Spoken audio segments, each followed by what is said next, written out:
dear viewers, Assalamu alaikum. This is me Farmanullah Khan and you are watching my YouTube channel Nursing with Farman. आज की इस important video में हम BSN 5th semester के एक important subject English के एक अहम यूनिट को डिस्कस करेंगे जिसका नेम है एनालिटिकल रीडिंग, जो कि एग्ज़ाम के हवाले से एक अहम यूनिट है। आज की इस वीडियो में हम इस यूनिट को डिटेल के साथ एक्सप्लेन करेंगे और इसके जो इम्पोर्टेंट पॉइंट्स हैं जो एग्ज़ाम में आ सकते हैं तो हम उन पॉइंट्स को मेंशन करेंगे ताकि आने वाले एग्ज़ाम्स में आपके लिए आसानी हो। आज की इस वीडियो में हम सबसे पहले एक्सप्लेन करेंगे कि एनालिटिकल रीडिंग किसे कहते हैं। सेकंड, हम एनालिटिकल रीडिंग कैसे करेंगे, कौन कौन से स्टेप्स हैं जो एनालिटिकल रीडिंग के लिए हमने फॉलो करने हैं। उसके बाद एनालिटिकल रीडिंग की इम्पोर्टेंस क्या है, हम क्यों करते हैं एनालिटिकल रीडिंग को। तो एनालिटिकल रीडिंग के बारे में आज हम डिटेल के साथ एक्सप्लेन कर लेंगे। तो आपके जहन में जितने भी क्वेश्चन हैं इस यूनिट से रिलेटेड उन तमाम के आंसर आपको मिल जाएंगे। तो चलो स्टार्ट कर लेते हैं इंग्लिश सब्जेक्ट के अहम यूनिट एनालिटिकल रीडिंग को। इस यूनिट के कंटेंट को हमारे पास एक्नॉलेज किया है मैडम सादिया खान ने। ये इस यूनिट के ऑब्जेक्टिव्स हैं जो कि आज की इस वीडियो में हम डिटेल के साथ कवर करेंगे। फर्स्ट स्लाइड हमारे पास एनालिटिकल रीडिंग की डिफिनीशन का है। एनालिटिकल रीडिंग समझाने से पहले मैं आपको बता दूं कि रीडिंग किसे कहते हैं, कि जब कोई हमारे पास टेक्स्ट लिखा होता है और हम उसको पढ़ते हैं उसके मैसेज को समझने के लिए कि क्या लिखा है, इसको कहते हैं सिंपल रीडिंग। जबकि एनालिटिकल रीडिंग क्या है, वो high level of cognitive skill है। कॉग्निशन कहते हैं आपके माइंड को, something related to your mind, जिसके लिए हम थिंकिंग करते हैं, रीजनिंग करते हैं, जिसमें हम डिसीजन मेकिंग करते हैं, मेमोराइजेशन वगैरह करते हैं। तो एनालिटिकल रीडिंग क्या है, ये हाई लेवल कॉग्निटिव स्किल है एंड रीडिंग स्ट्रेटेजी और रीडिंग स्ट्रेटेजी है, जिसमें हम क्या कहते हैं, जिसका purpose probing more deeply to comprehend both the message and the intent और ultimate goal of text at hand. कि एनालिटिकल रीडिंग क्या है कि ये एक high level of cognitive skill है। एक तो ये एमसीक्यूज हो जाएगा जिसमें हम दो चीजें करते हैं, एक तो मैसेज को पढ़ते हैं कि क्या लिखा है और दूसरा ये समझने के लिए कि जो कुछ लिखा है वो क्यों लिखा है, उससे राइटर का मतलब क्या है, वो क्या समझाना चाहता है, उसका मकसद क्या है। तो जब हम किसी चीज़ को डिटेल के साथ पढ़ते हैं उसको समझने के लिए और उसमें राइटर के मकसद को समझने के लिए, तो इस तरह के रीडिंग को हम कहते हैं एनालिटिकल रीडिंग, जो कि high level of cognitive skill है। तो ये आप एमसीक्यूज के लिए याद रख लें। सेकेंड स्लाइड हमारे पास है कि basic comprehension is just one component of good reading skill. देखो, जब हम किसी चीज़ की कंप्रीहेंशन करते हैं, उसको समझते हैं कि क्या लिखा है, तो ये क्या है कि ये गुड रीडिंग स्किल का एक कंपोनेंट है कि आप जो लिखा है आप उसको पढ़ रहे हो और उसको ट्रांसलेट कर रहे हो, उसको समझ रहे हो। Going from simply reading as a form of entertainment to actually maximizing your potential and extracting maximum value from the time you spend with a book in your hand is no easy task. तो कहते हैं कि जो हमारे पास reading है simple, तो वो हम कहानियाँ वगैरह पढ़ते हैं एंटरटेनमेंट के लिए, हम जो है ना किस्से वगैरह, अफसाने वगैरह ये चीज़ें पढ़ते हैं। लेकिन जब ये चीज़ें हम इस तरह पढ़ें कि उसमें जो राइटर का थीम है उसको समझने की कोशिश करें, तो वो इंतहाई ज़्यादा इम्पोर्टेंट है और ये कोई इजी टास्क नहीं है, क्योंकि हर एक पर्सन एनालिटिकल रीडिंग अच्छे तरीके से नहीं कर सकता। उसके लिए आपको ज़्यादा कॉग्निटिव स्किल्स क्या करने होंगे, अप्लाई करने होंगे। ज़्यादा सोचना पड़ेगा कि जो चीज़ लिखी है तो ये क्यों लिखी गई है, इसके बिहाइंड इंटेंशन क्या है। Whether you do your analytical reading as a part of school assignment where you need to dissect a text and recognize its true meaning and anything the author is trying to suggest as part of your journal reading routine, because you are dedicated to analyzing your books and extracting all necessary information from them. कहते हैं कि जब आप daily routine में analytical reading आप करते हो, क्यों? जब आपको स्कूल में कोई होमवर्क वगैरह दिया जाता है या असाइनमेंट दिया जाता है तो उसमें दो चीज़ें होती हैं। एक तो आपने वो असाइनमेंट लिखने होते हैं, दूसरा आपने इस चीज़ को भी अहमियत देनी है कि वो असाइनमेंट में जो आप चीज़ लिख रहे हो तो उसका मतलब क्या है, उसका मकसद क्या है, क्यों आप वो असाइनमेंट लिख रहे हो, इसमें आपका क्या फ़ायदा है। तो ये चीज़ें क्या हैं, ये आप क्या करते हो, ये आप उस चीज़ की एनालिसिस करते हो, ये आप एनालिटिकल रीडिंग करते हो। डाइसेक्ट कहते हैं एक चीज़ को डिवाइड करना और डिटेल के साथ पढ़ना। और simply as a part of your job this skill is without a doubt one of the most important ones for reader. या आपको कोई जॉब के दौरान ऐसी कोई चीज़ है, मीटिंग मिनट्स वगैरह हैं जिसको पढ़ना होता है, उसको समझना होता है, उससे राइटर का इंटेंशन मालूम करना होता है, तो ये क्या है, ये एक इम्पोर्टेंट स्किल्स हैं। और एक रीडर में इम्पोर्टेंट एनालिटिकल रीडिंग स्किल होना चाहिए, ये इंतहाई ज़्यादा ज़रूरी है। अब ये इम्पोर्टेंट स्लाइड है जिसमें analytical thinking versus critical thinking, इन दोनों के दरमियान जो है इन्होंने क्या किया है, डिफरेंस आप लोगों को बताया है कि एनालिटिकल थिंकिंग किसे कहते हैं जो हम एनालिटिकल रीडिंग के दौरान करते हैं, और क्रिटिकल थिंकिंग किसे कहते हैं। तो ये डिफरेंसेस जो हम पढ़ेंगे तो एनालिटिकल थिंकिंग और क्रिटिकल थिंकिंग के बारे में आपका माइंड क्लियर हो जाएगा।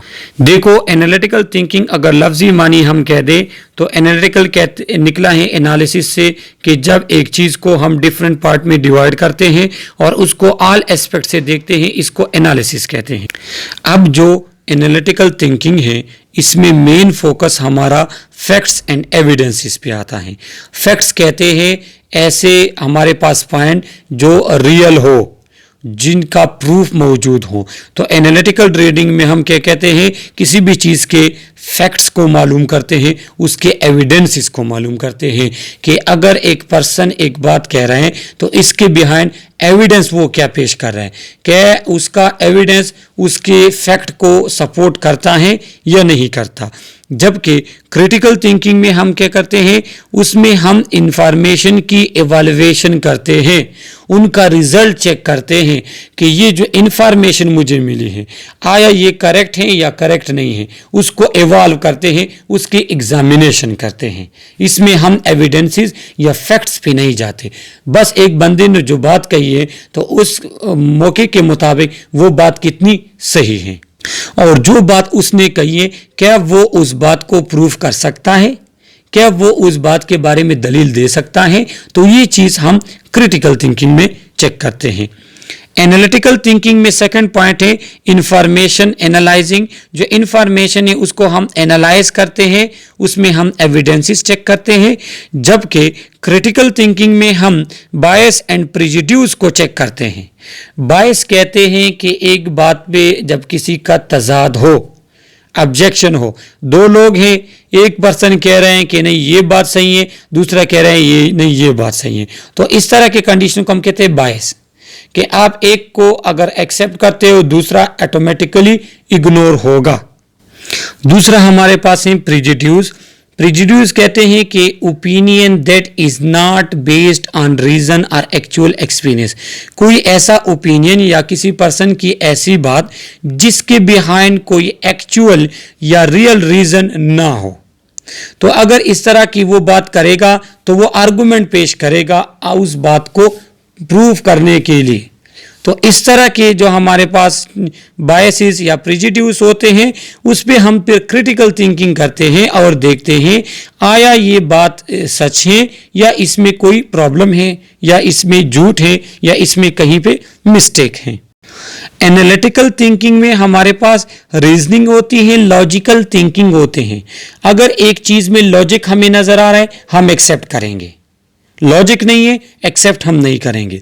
जबकि क्रिटिकल थिंकिंग में हम क्या करते हैं evaluating the correctness of point claim. जो पॉइंट क्लेम हुए हैं हम क्या करते हैं, उसकी एवेल्युएशन करते हैं कि वो कितने करेक्ट हैं।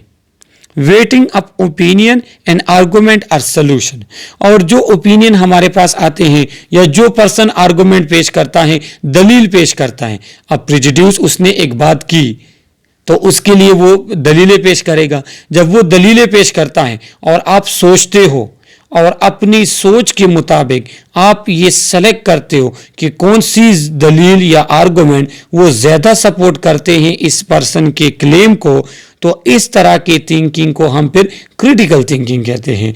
इस तरह की कंडीशन में फिर हमने क्रिटिकल थिंकिंग से काम लेना होगा सोल्यूशन तक पहुंचने के लिए।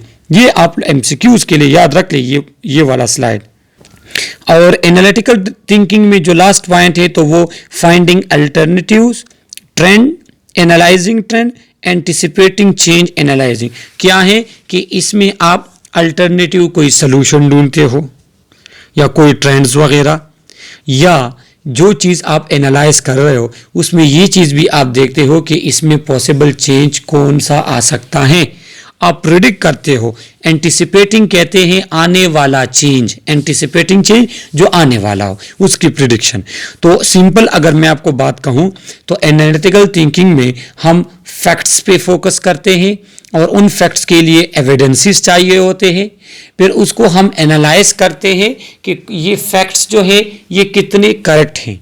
जबकि क्रिटिकल थिंकिंग में हम क्या करते हैं, जो क्लेम होते हैं या जो प्रेजुडिस होते हैं, जो लोगों के ओपिनियन होते हैं, उनको हम क्रिटिकली उन पे थिंक करते हैं, गौर से उस पे सोचते हैं, और हम वो तमाम आर्गुमेंट्स, दलीलें जो पर्सन अपने क्लेम को सच करने के लिए या प्रूफ करने के लिए देते हैं, तो उस पे हम सोचते हैं और हम क्या करते हैं, इस नतीजे तक पहुंचते हैं कि कौन सा आर्गुमेंट उसके क्लेम को ज़्यादा सपोर्ट करता है। तो इस तरह की थिंकिंग जो है कि वो हम क्या करते हैं, क्रिटिकल थिंकिंग में ये आता है। और एंड में फिर कहते हैं कि checking weather argument really support the conclusion. तो जिस कंक्लूजन पे हम पहुंचते हैं, तो कंक्लूजन कैसे पहुंचते हैं कि जो कंक्लूजन हमारे पास आ जाए तो हम ये देखते हैं कि ये जो आर्गुमेंट्स हुए हैं वो कितना इस कंक्लूजन को सपोर्ट करते हैं, प्रूफ करते हैं। तो ये स्लाइड आप एमसीक्यूज के लिए याद रख लें और उम्मीद है कि आपको एनालिटिकल थिंकिंग और क्रिटिकल थिंकिंग के दरमियान फ़र्क का पता चल गया होगा।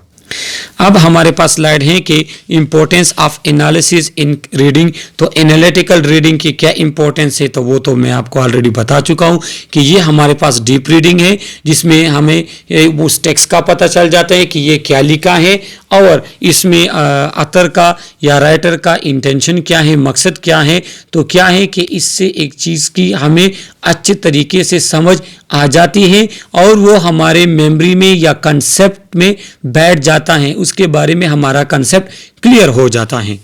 The importance of analytical thinking in reading and writing has much deeper roots than you might expect. क्या है कि इसकी ज़्यादा इंपॉर्टेंस है एनालिटिकल थिंकिंग की।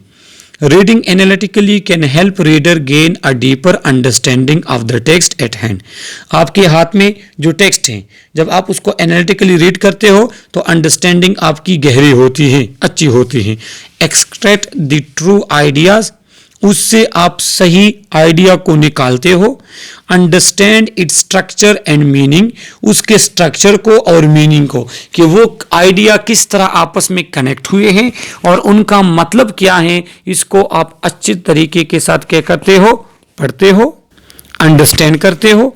एंड एनालाइज इट क्रिटिकली, दस drawing the right conclusion about it. तो जब आपके पास कोई रिटन डॉक्यूमेंट है, आपने उसको एनालिटिकली क्या किया, रीड किया, आपको पता चला कि ये लिखा क्या है और इसमें राइटर का मकसद क्या है, तो फिर क्या होगा, उसी के मुताबिक फिर आप सही डिसीजन ले सकोगे। लेकिन अगर एक चीज़ को आप सही से पढ़ नहीं सकते या उसके मकसद को समझ नहीं सकते, तो फिर आप उसके बारे में कंक्लूजन कैसे ले सकते हो। एक तो ये बेनिफिट हो गया, एमसीक्यूज के लिए याद रख ले। दूसरा, another benefit of reading analytically is the fact that you will have a much better comprehension and retention level at the end of your reading session. कि जब आप किसी चीज़ को एनालिटिकली रीड करते हो तो एक तो उसकी समझ आपको अच्छे से आ जाती है, दूसरा उस पर आपका कंसेप्ट क्लियर होता है, तो वो चीज़ आपके माइंड में ज़्यादा टाइम तक रहती है. तो ये भी एक इम्पोर्टेंस है और ये दो भी आप एमसीक्यूज के लिए याद रख ले. Granted the process does take time and you will go through a lot of fewer pages within the same time frame than you would when reading passively, but the value you will be extracting from those few pages will undeniably a lot higher. क्या है कि analytical reading में सबसे पहले एक चीज़ को हम वैसे सरसरी पढ़ लेते हैं, उसके इंट्रोडक्शन को पढ़ते हैं, उसके कंक्लूजन को पढ़ते हैं, या अगर कोई रिसर्च पेपर है तो उसका एब्स्ट्रैक्ट हम पढ़ते हैं और ये देखते हैं कि आया ये चीज़ मेरे फ़ायदे की है या नहीं है. जब आपको पता चले कि ये चीज़ आपके फ़ायदे के लिए, तो फिर हम उसको डीपली पढ़ना शुरू कर देते हैं और उसके लिए हम ज़्यादा टाइम देते हैं ताकि उसको अच्छे तरीके के साथ हम समझ लें. तो किसी भी डॉक्यूमेंट को ये देखने के लिए कि क्या वो मेरे नीड के मुताबिक है या नहीं है, उसके लिए एनालिटिकल रीडिंग जो है वो इंतहाई ज़रूरी है.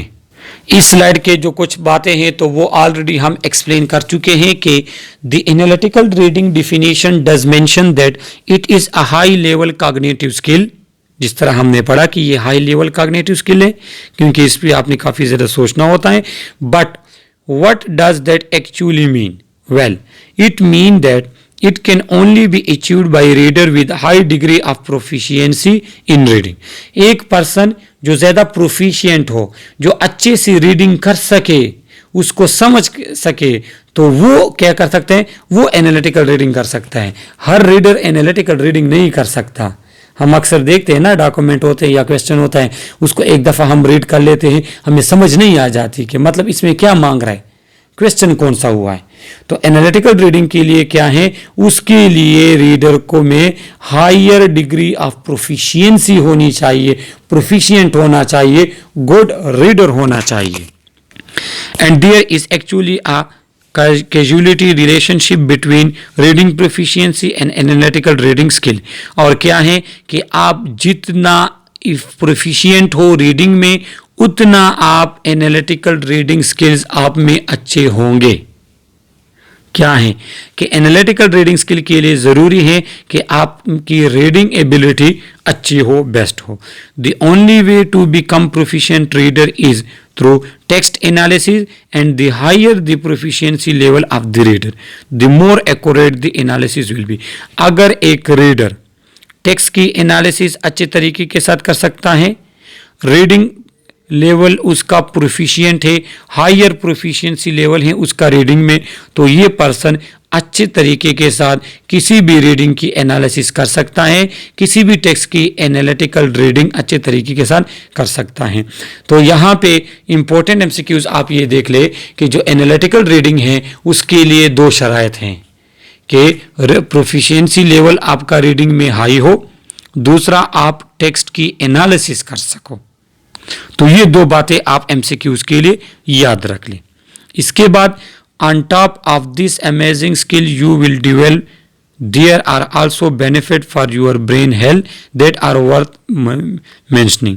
क्या है कि जब आप एक चीज़ की एनालिटिकल रीडिंग करते हो ना, तो आप अपने माइंड को यूज़ कर रहे हो, जिससे आपका माइंड और एक्टिव होता है और आपके माइंड या आपका कंसेप्ट और चीज़ों में क्या होता है, क्लियर होता है. एक दफ़ा आपकी आदत बन गई एनालिटिकल रीडिंग की, तो कोई भी टेक्स्ट आपके सामने आएगा, आप उसको इजीली समझोगे कि उसका मकसद क्या है. यहाँ पे है कि as you know reading is a mentally challenging activity. Reading एक चैलेंजिंग एक्टिविटी है क्योंकि एक चीज़ को पढ़ना फिर उसको समझना, ये एक चैलेंज है इंसान के लिए कि आप उसमें ये समझो कि जिसने लिखा है उसका क्या मकसद है. That result in good brain health, better memory and delayed onset of cognitive disorder among other thing. और देखो, जब हम एनालिटिकल रीडिंग करेंगे ना, तो उससे हमारे ब्रेन का हेल्थ अच्छा होगा, हमारी मेमोरी अच्छी होगी, और जो कॉग्निटिव डिसऑर्डर हैं जिसमें हम चीज़ों को भूलते हैं, एक चीज़ हमारे जहन में याद नहीं रहती, डिसीजन मेकिंग या किसी चीज़ पे सोचने की एबिलिटी हमारी कम होती है, तो ये आता है कॉग्निटिव डिसऑर्डर में। तो जब आप एनालिटिकल रीडिंग करते हो ना, आप अपने माइंड को यूज़ करते हो, तो इस तरह के डिसऑर्डर आपको फिर इजीली नहीं होते। Well, as you would imagine, reading analytically is a lot more difficult and therefore a lot more effective in providing your brain with an intense and effective workout. देखो, हमने अभी पढ़ा कि एनालिटिकल रीडिंग वो इंतहाई मुश्किल है, सही है। उसमें दो चीज़ें होती हैं, एक जो लिखा है उसको समझना है, और उसमें आपने राइटर के मकसद को भी समझना है। तो उसके लिए ब्रेन की ज़्यादा एक्टिविटी चाहिए होती है, जिसकी वजह से आपके ब्रेन की अच्छी एक्सरसाइज होती है। If reading is the equivalent of cardio of your brain, analytical reading is a tough session of lifting weight. क्या है कि अगर हम कहते हैं कि हमारी ब्रेन की एक्टिविटी रीडिंग है, रीडिंग हमारी ब्रेन की एक्टिविटी अगर हम ये कह दें, तो इसमें जो एनालिटिकल रीडिंग है तो उससे हमारे जहन पे बोझ ज़्यादा पड़ता है, हमारे ब्रेन में ज़्यादा वर्कआउट करना पड़ता है। इसलिए हम कहते हैं कि एनालिटिकल रीडिंग जो है ये एक टाइप की एक्सरसाइज है आपके ब्रेन को के लिए, जो कि आपके ब्रेन की एबिलिटी को बढ़ाती है और कॉग्निटिव डिसऑर्डर वगैरह को कम करती है, आपके मेमोरी को बेहतर बनाती है। ये पॉइंट्स आप एमसीक्यूज़ के लिए क्या कर ले, याद रख लें। अब यहाँ पे एनालिटिकल रीडिंग के कुछ एग्जाम्पल है जिसको तेज तेज हम पढ़ लेते हैं, क्योंकि इस यूनिट को हमने कवर करना है इस वीडियो में। Some example might shed some much needed light on analytical reading as a concept. To better understand what analytical reading is and how it is done, let's assume you are given the task to read a book analytically. To actually prove that you have done by the time the book is finished, you should be able to do.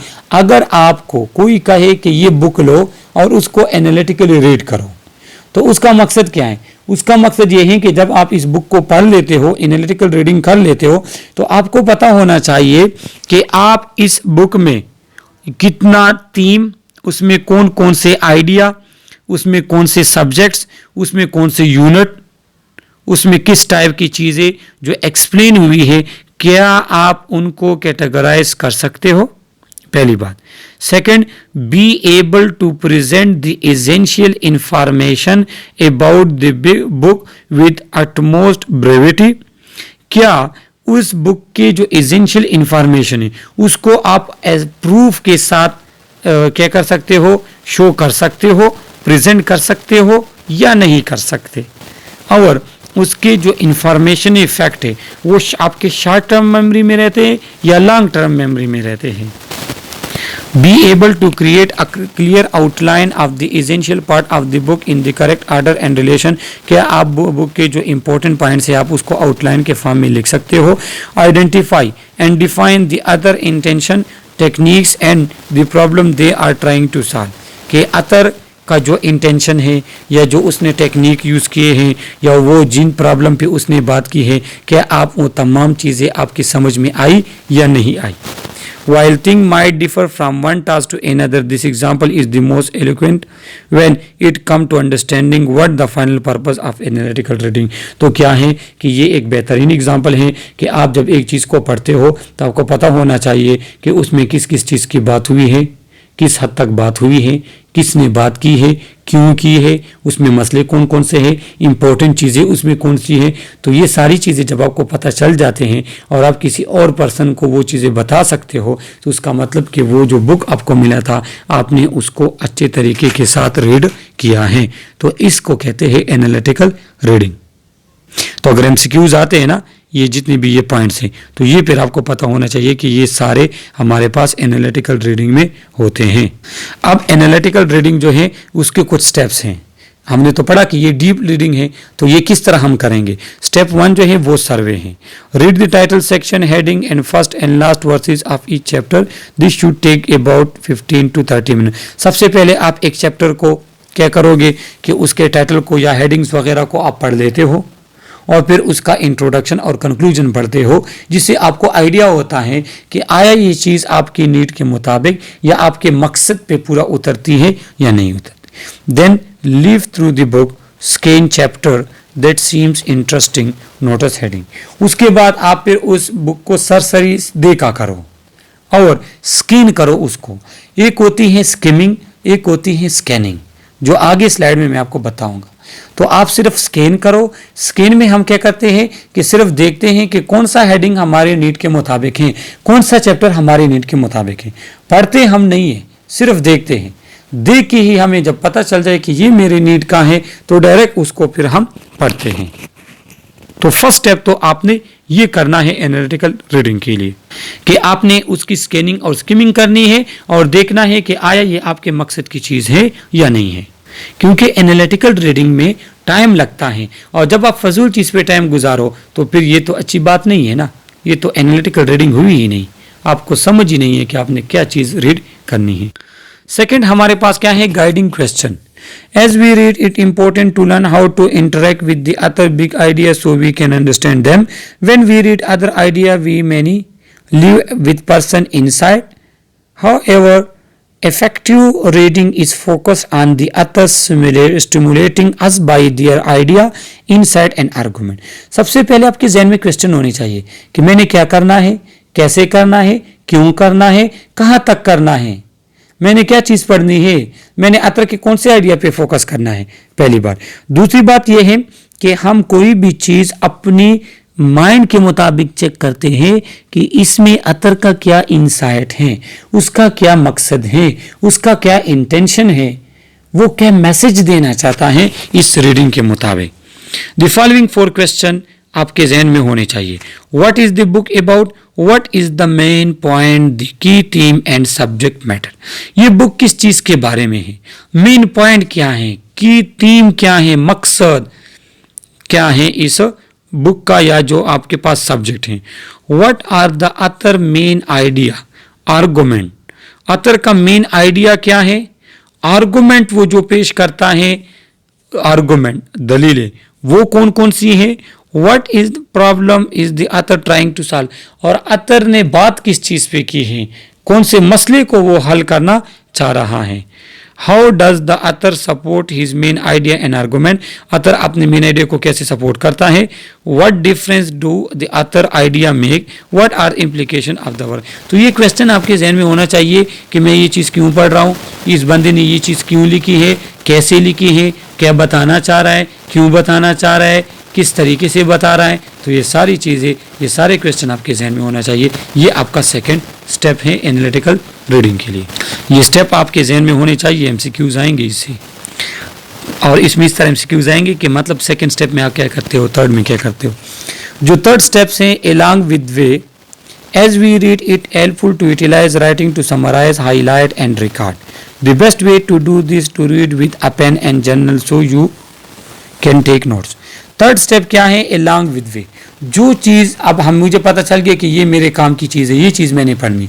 जब हम analytical reading पढ़ते हैं तो उसके लिए ज़रूरी है कि हमारे पास हाइलाइटर होना चाहिए या पेन होना चाहिए, ताकि इम्पोर्टेंट आइडियाज़ को, इम्पोर्टेंट थीम को, इम्पोर्टेंट आर्गूमेंट को, इम्पोर्टेंट कंक्लूजन को, इम्पोर्टेंट पॉइंट्स को हम क्या करें, मेंशन कर सके, हाईलाइट कर सके। ये थर्ड स्टेप्स हैं। हमने क्या करना होगा, अंडरलाइन करना होगा। ये सारी चीज़ें क्या की है, ये एक्सप्लेन हुई है, जो आप इसको खुद पढ़ ले, जो अभी मैंने एक्सप्लेन आपको कर दी कि थर्ड क्या होगा, आपने पेन से या हाइलाइटर से इंपॉर्टेंट पॉइंट्स हाईलाइट करने हैं, आइडियाज़ और आर्गूमेंट्स को। यहाँ पे है कि when you have done with the first 3 step you should understand. जब आप पहले 3 स्टेप्स कर लेते हो तो क्या है कि ज़रूरी है कि आप क्लासीफाई कर सको कि ये बुक किस सब्जेक्ट का है, समराइज कर सको कि इसमें क्या चीज़ बयान हुई है, आउटलाइन आप उसके दे सको कि मेजर पॉइंट्स कौन से हैं, आइडिया कौन से हैं और जो आपने हाईलाइट किए हैं, और डिफाइन कर सको कि अतर जिस प्रॉब्लम को सॉल्व करना चाह रहे हैं या उसको सलूशन निकालना चाह रहे हैं तो क्या है कि वो कौन सा प्रॉब्लम है, और उसने उसको किस तरह सॉल्व किया या किस तरह उसने उसको एक्सप्लेन किया है उस टेक्स्ट में, सही है।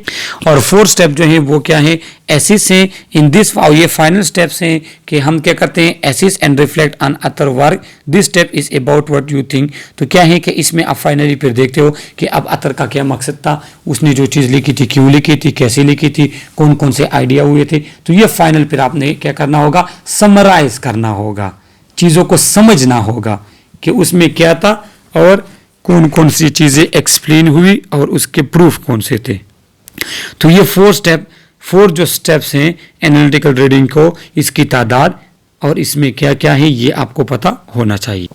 अब एनालिटिकल रीडिंग स्ट्रेटजीज कौन कौन सी हैं कि analytical reading as a strategy is the result of series of technique that need to be applied. Simple सी बात है कि टेक्निक आपने अप्लाई करने होंगे क्योंकि ये डीप रीडिंग है। There are several important step that go into reading analytically and you will need to know and understand them well before you will successful analytical reading. अगर मैं कहता हूँ कि मैं एनालिटिकल रीडिंग करना चाहता हूँ तो कुछ स्टेप्स हैं जो हमने एनालिटिकल रीडिंग के फॉलो करने हैं, जो अभी हमने एक्सप्लेन किए। जब वो फॉलो करेंगे तब हमारे पास जो रीडिंग होगी वो एनालिटिकल रीडिंग होगी। तो यहाँ तक एनालिटिकल रीडिंग के जो ऑब्जेक्टिव वो ख़त्म हो गए। अब कुछ और टाइप्स हैं उसको हम सरसरी पढ़ लेते हैं, उसमें इंपॉर्टेंट क्योंकि वो एमसीक्यूज के लिहाज से इंपॉर्टेंट है। हमारे पास है स्किमिंग और एक है स्कैनिंग। तो स्किमिंग क्या होता है कि जब कोई डॉक्यूमेंट मेरे पास पड़े हैं और उसमें मैं चैप्टर का नेम देख लेता हूँ, उसमें मैं हेडिंग देख लेता हूँ या उसमें अंडरलाइन चीज़ें पढ़ लेता हूँ, तो पढ़ के मैं ये आइडिया लेता हूँ कि आया ये चीज़ मेरे मकसद की है, मेरे फंक्शन या प्रॉब्लम इससे सॉल्व होगा। तो अगर मेरे मकसद की है तो फिर मैं उसको डिटेल से पढ़ता हूँ, मेरे मकसद की नहीं है तो डायरेक्ट उसको स्किप करता जाता हूँ। तो इसको कहते हैं स्किमिंग। जबकि स्कैनिंग में क्या है, उसमें हम चीज़ें पढ़ते नहीं हैं, सिर्फ देखते हैं। यूनिट का नाम देख लिया, यूनिट में हेडिंग देख लिए, उनमें मेन पॉइंट देख लिए, पढ़ना नहीं है। स्किमिंग में आप उसके मेन पॉइंट पढ़ते हो, काम की चीज़ें तो डिटेल से पढ़ते हो, काम की चीज़ नहीं है तो बस डायरेक्ट स्किप करते हो। जबकि स्कैनिंग में सिर्फ देखना होगा, उस पर आप नज़र डालते हो, आया वो आपके मकसद का है सही है, अगर मकसद का नहीं है तो डायरेक्ट स्किप करते हो। तो स्किमिंग और स्कैनिंग में आप लोगों को फ़र्क का पता चल गया होगा। ये स्लाइड फिर आप लोगों ने रीड करना है, इसमें ऐसा सच मुश्किल कुछ नहीं है। अब यहाँ पे है कि स्कीमिंग में भी हमारे पास कुछ स्टेप्स हैं जो हमने फॉलो करने हैं। Consider why you should read this, what make me read it, what genre does it belong to. आपको ये पता होना चाहिए कि ये मैं क्यों पढ़ रहा हूँ, किसने मुझे मजबूर किया है, मैं किस मकसद के लिए पढ़ रहा हूँ, पहली बात। दूसरी बात, मैं क्या चीज़ पढ़ रहा हूँ। अभी ये लेक्चर है ना, यह इंग्लिश का है तो आप इंग्लिश के लिए पढ़ रहे हो ना। अब ये यूनिट कोई 3rd सेमेस्टर वाला नहीं पढ़ेगा, 7th सेमेस्टर वाला नहीं पढ़ेगा, ये पढ़ेगा तो 5th सेमेस्टर वाला पढ़ेगा। क्यों? क्योंकि आपका पेपर इसमें आने वाला है। तो स्किमिंग के लिए भी ये चीज़ ज़रूरी है कि आपको पता हो कि ये जो चीज़ मैं कर रहा हूँ क्यों कर रहा हूँ। Second, while reading this introduction and summary search for the thesis. जब भी आप क्या करते हो कि इंट्रोडक्शन और समरी ये चीज़ें जो हम क्या करते हैं पढ़ते हैं, मोस्टली ये रिसर्च वगैरह में हम पढ़ते हैं ताकि वो आर्टिकल हम डिटेल से पढ़े जिसमें हमारे नीड के मुताबिक इंफॉर्मेशन मौजूद है। अगर नहीं है तो पढ़ने की ज़रूरत भी नहीं है। Go through each section opening sentence. हर सेक्शन से हमने क्या करना है, उसके थ्रू जाना है, देखना है कि कौन सा सेंटेंस मेरे मकसद का है। Describe your working summary thesis and primary argument for yourself. और अगर एक सब्जेक्ट की आपने स्किमिंग की और आपने ये डिसाइड किया कि फ़लाँ यूनिट मैंने पढ़ना है, तो उसका भी जस्टिफिकेशन आपके पास होना चाहिए कि आपने इस यूनिट को पढ़ने के लिए सेलेक्ट किस बेस पे किया। सही है। री रीडिंग किसे कहते हैं? एक चीज़ को बार बार पढ़ना। तो वो तो सिंपल बात है, हमें पता है कि जब एक चीज़ को हमने मेमोराइज करना होता है या अच्छे से समझना होता है, उसको 2-3 दफ़ा हम पढ़ते हैं ताकि कोई पॉइंट जो पहले हमसे मिस हुआ हो, स्किप हुआ हो, वो दोबारा स्किप ना हो। When reading challenging portion, take your time, reread the text and pause until you can sum it up। देखो, एक चीज़ जब आपने एक दफ़ा पढ़ ली और आपको समझ में नहीं आया तो आप उसको दूसरी दफ़ा पढ़ लोगे, तीसरी दफ़ा पढ़ोगे, तब तक पढ़ोगे जब तक आप उसके समरी को जान नहीं लेते, उसके मकसद को आप क्या करते हैं कि आप उसको समझ नहीं लेते। तब तक जब आप बार बार रीडिंग करते हो तो इसको री रीडिंग कहते हैं। तो री रीडिंग में क्या है कि जो चीज़ें आप पहले पढ़ चुके हैं उसको फिर से स्लोली पढ़ोगे। उसको क्या करना है कि आपने उस पैराग्राफ को स्लोली पढ़ना है, उसको समझना है कि उसमें क्या लिखा है। एक दफ़ा पढ़ने से आपको समझ नहीं आया, फिर दूसरी दफ़ा पढ़ना है, तीसरी दफ़ा पढ़ना है, तो इसको कहते हैं री रीडिंग।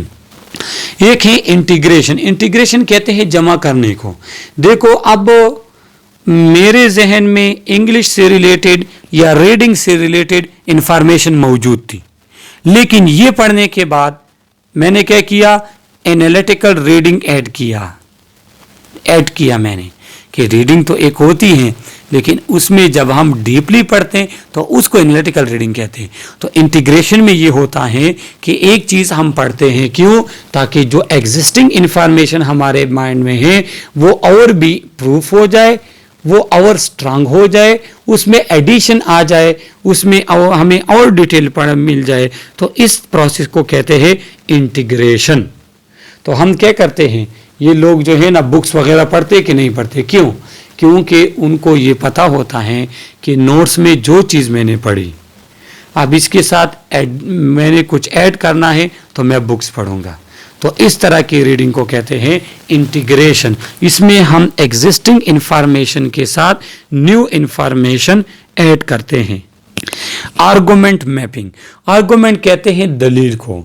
देखो जब भी मैं एक बात लिखूंगा अपने नोट्स में या रिसर्च में, अगर मैं एक आर्गुमेंट लिख लेता हूँ, एक बात लिख लेता हूँ कि मिसाल के तौर पे एक बंदा ज़्यादा मेहनत करता है तो उसके ज़्यादा मार्क्स आते हैं, तो इस आर्गुमेंट को ये मैंने क्लेम किया। अब इसके लिए मैं आर्गुमेंट दलील पेश करूंगा। तो उन आर्गुमेंट्स को एक अच्छा रीडर ये होता है कि उन आर्गुमेंट को ऐसा समराइज कर ले कि उसको पता हो और किसी को बता सके कि ज़्यादा मेहनत करने वाला के मार्क्स अच्छे आते हैं। क्यों, क्योंकि ये आर्गुमेंट्स हैं, ये दलीलें मैंने दी हैं, इसको आप पढ़ लो। तो आर्गुमेंट मैपिंग इसको कहते हैं। सिर्फ दलीलें देना नहीं होते, दलीलें भी ऐसे दोगे कि वो समराइज हो के वही चीज़ को एक्सप्लेन करे जिसके लिए आपने दी है। तो इस तरह के प्रोसेस को कहते हैं argument mapping. The whole analytical process is generally quite a difficult one and represent a trade-off. You are generally going to need to compromise speed in order to achieve a good level of comprehension and the desired result from your analytical reading session. अगर आप कहते हो कि मैंने analytical reading करनी है, तो analytical reading important है लेकिन मुश्किल भी है। तो उसके लिए आपने स्पीड पे फोकस नहीं करना। ये कोशिश नहीं करनी कि मैंने एक दिन में 5 यूनिट्स पढ़ लिए, नहीं, 2 यूनिट पढ़ो, एनालिटिकल रीडिंग के जरिए पढ़ो कि आपको उसकी समझ आ जाए। क्योंकि एनालिटिकल रीडिंग मुश्किल है, वो उसमें आप स्पीड नहीं लगा सकते किसी नोट्स वगैरह पे। With Basmo you can easily keep track of how analytical reading effect your speed and overall performance. तो क्या है, बेसमो जो है ये ऐप होते हैं जो आपकी रीडिंग को, आपने कितनी रीडिंग की, कौन सी चीज़ें पढ़े, कहाँ पे मिस्टेक किया, तो ये आपको रिकॉर्ड देता है। तो कहते हैं कि अगर आप कहते हो कि एक चीज़ को जब मैं एनालिटिकल रीड करता हूँ तो ये मुझसे कितना टाइम लेता है, तो आप इस एप्लीकेशन के थ्रू चेक कर सकते हैं। सही है। अब हमारे पास है एनोटेशन। एनोटेशन किसे कहते हैं कि जब आप एक चीज़ पढ़ते हो तो उसमें अपने लिए नोट्स बनाते हो, उस पर मीनिंग लिखते हो, उस पे रीज़न लिखते हो, उसके साथ आइडिया लिखते हो, उसके साथ एग्जाम्पल लिखते हो। तो इस तरह की रीडिंग को हम कहते हैं एनोटेशन। जिस तरह एफईसी में हम पढ़ते थे ना, जब ईटा के लिए तैयारी करते थे तो एक चीज़ जो है ना उसके लिए इम्पोर्टेंट लिख लेते ऊपर, कभी कभार उसको अंडरलाइन कर लेते थे, कभी उसको हाईलाइट कर लेते थे। तो ये क्या है, ये एनोटेशन है। अब एनोटेशन में 3 मेथड्स हैं। एक जो कॉर्नल मेथड्स हैं उसमें क्या होता है कि उसमें 2 कॉलम होते हैं, सही है, और बॉटम में उसके लिए जगह चौड़ी होती है। Make a list of main point from the book और passage in the right hand column. Right hand column में जो है उस बुक से लिए हुए इंफॉर्मेशन आप लिखोगे, सही है। उस इंफॉर्मेशन के बारे में जो आप प्रूफ दिए हैं या आर्गूमेंट्स हैं वो आपने लेफ्ट हैंड कॉलम में लिखने हैं, और फिर नीचे आपने एक समरी लिखनी है कि जो चीज़ आपने लिखी थी तो उसमें आप क्या कह रहे थे और उस बुक्स ने क्या लिखा है, तो ये चीज़ों को आपने समराइज लिखना है। तो ये कार्नल मेथड है एनोटेशन का। जो जेफ मेथड है तो क्या है कि ये थोड़ा सा मॉडिफाइड है। इसमें क्या होते हैं कि अतर के जो थॉट्स वगैरह वो राइट साइड पे होते हैं, सही है, और लेफ्ट हैंड में क्या है कि आप क्वेश्चन वगैरह लेफ्ट हैंड में लिखते हो। तो ये कॉलम थोड़ा मॉडिफाइड है। और जो हमारे पास मार्जिनेलिया मेथड है तो create a set of symbol to represent various reactions to the text such as one of the query. तो मार्जिनेलिया में क्या करते हैं कि हम सिंबल जनरेट करते हैं। तो हम एफईसी में करते थे ना, जो चीज़ इंपॉर्टेंट होती है उसके ऊपर स्टार लगा लेते थे। तो ये स्टार क्या रिप्रेजेंट करते हैं, ये इंपॉर्टेंट है। रेड से हाईलाइट करते हैं तो वो क्या करता है कि ये इंपॉर्टेंट है। तो इस तरह के सिंबल को हम कहते हैं मार्जिनेलिया मेथड, और ये एनोटेशन का एक टाइप है। तो at the end analytical reading इंतहाई इंपॉर्टेंट है, और उसमें हमारे पास high level of cognitive skill use होते हैं, जिसमें हम डीप थिंकिंग वगैरह करते हैं। एक चीज़ को हम क्या करते हैं, समझते हैं कि ये क्या लिखा है, और उसमें राइटर का या जो हमारे पास अतर है उसका इंटेंशन भी चेक करते हैं, मकसद कि उसने क्यों लिखा है। तो ये इस यूनिट में अगर किसी का कोई क्वेश्चन है आप कमेंट्स के थ्रू हमसे पूछ सकते हैं। अगर आप लोगों ने हमारा चैनल सब्सक्राइब नहीं किया तो प्लीज़ चैनल को सब्सक्राइब करें, बेल आइकन प्रेस करें, और आपकी जितनी भी जूनियर हैं या सीनियर हैं उन सब से हमारे इस चैनल का लिंक शेयर करें। इस चैनल का लिंक अपने स्टेटस पे अपलोड करें ताकि हम इस चैनल के सब्सक्राइबर और व्यूअर ज़्यादा हो, जिससे हमारी हौसला अफजाई होगी और हम कोशिश करेंगे कि आप लोगों की ज़्यादा से ज़्यादा हेल्प कर सकें। Okay, thank you.